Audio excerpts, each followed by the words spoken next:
Rhonda Ray here, my Faith Pump Friday friends. I always love hanging out with you on Fridays. A little video this morning. Maybe it's because we all like never knowing what to expect here, including me. It's always an adventure. If you're new, let me say welcome. And let me tell you too that when we have a video like this, you are free to watch, get a little message, read some scripture and some thoughts in the comments below, and then go on about your day.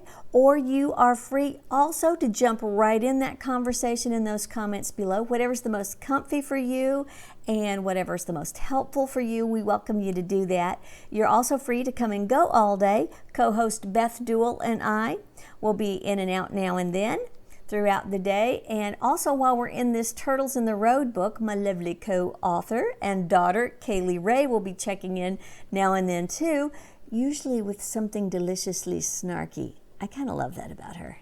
You too, right? Well, let me just jump right in and tell you, first of all, that I was born and raised in Texas. So, y'all, so when Kaylee and I were writing the characters of Shawley and Calvin in this book, we had this deep pool of deliciously Southern characters to draw from, or to drawl from. See what I did there? But anyway, in the book, our main character, Piper, has been kind of an idiot, and she's getting all these lessons in humility. And here are some wise Southern words from our Shawley from this chapter. She says, "I don't know about you, but for me, humility hasn't been a quick and easy lesson to learn. I'm always having to learn it and relearn it. And then, by golly, I'll learn it again." Maybe that's why the Lord teaches it from so many directions in the Word.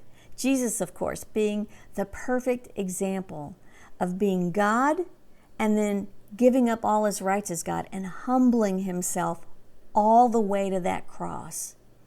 I'll never stop being amazed by that. Our salvation is a direct result of his humility. That moves me, inspires me, and convicts me all at once. Oh man, me too, and I love that.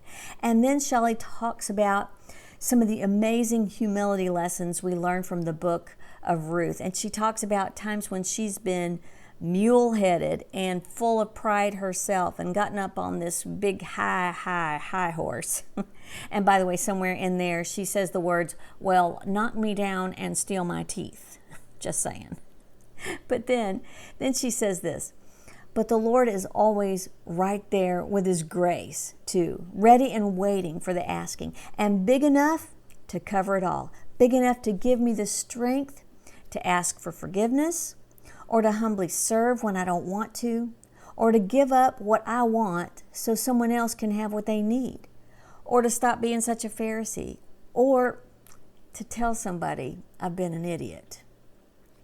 So I wanted us to hit hard on this grace in the middle of all this pride talk too. And one more tidbit from Shawley. Thank you, Shawley. She says this: "Humble pie is never going to taste like gingerbread, but it sets life in order, sort of getting our soul lined up with the humble soul of Jesus.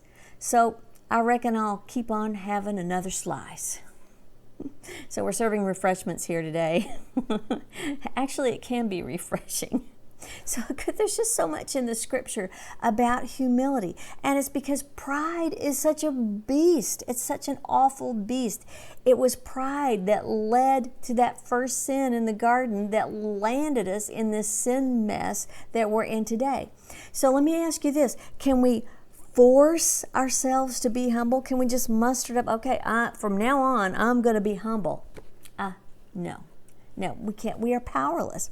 But fortunately, though we are powerless, we serve an all-powerful God. We do.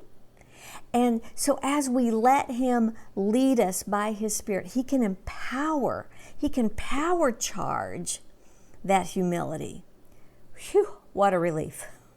Not only empower humility, and this is wild. Are you ready? I don't even know how this works, but he can also exalt us. Doesn't make any sense. But it says in James 4:10, humble yourselves before the Lord and he will exalt you. But exalted for all the right reasons. Don't you love that? We're going to add some more pride versus humility verses below. Pride versus humility verses. Let's write a verse about that. No. Anyway, you feel free to add your favorite verses below as well.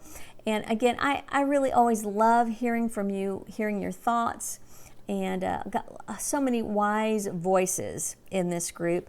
You are welcome. Again, you're welcome to just watch the video and comments. Sometimes you call yourselves lurkers. We welcome lurkers. We love you too. We all have different needs and different personalities, so that's fine. But anyway, also, I wanted you to know that you are free to direct message your prayer needs to Beth Duell or to myself. I love co-host Beth Duell. Isn't she amazing? I'll be posting her blog link to the Fix Her Upper blog, and you can always check in with her there.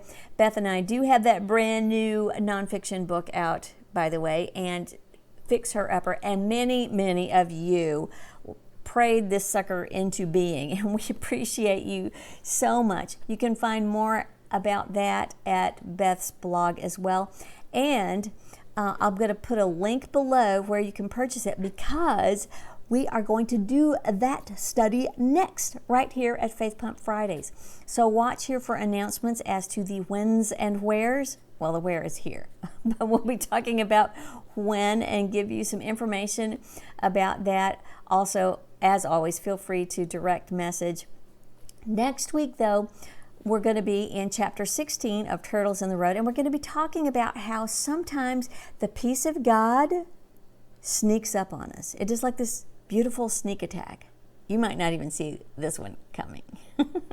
Meanwhile, let's keep on encouraging each other and letting the Lord build our faith. Let's pump it up.